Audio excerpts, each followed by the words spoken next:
Some big decisions about Houston's transportation future will be made in November. A bond proposal is going to go before voters to give Metro billions of dollars for upcoming projects. While Metro has launched a campaign to get the word out, the opposition is now pointing out the drawbacks. Channel 2's Sion Rhodes tonight with the Metro Next debate. Metro says it's a necessary investment, but critics say it's wasteful spending. You spoke.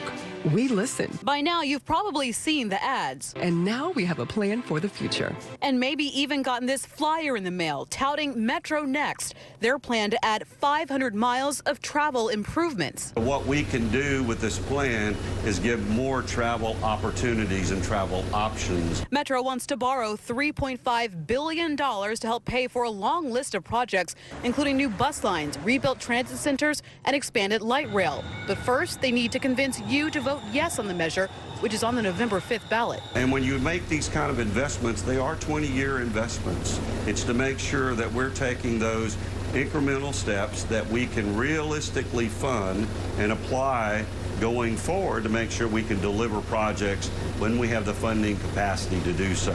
Metro cannot be trusted. A new political action committee called Responsible Houston is starting their own campaign. We're not anti-rail, we're not anti-public transportation. They want taxpayers to vote no on the Metro bond, citing what they call the Transit Authority's broken promises from its $640 million bond approved by voters in 2003. In 2003, they promised 72.3 miles of light rail. Today, there's 45 miles of light rail. What happened to the other? And to ask for $3.5 billion in order to do this, I think, is irresponsible. Both sides only have about 6 weeks left to convince voters the election is November 5th. Sion Rhodes, KPRC, Channel 2 News.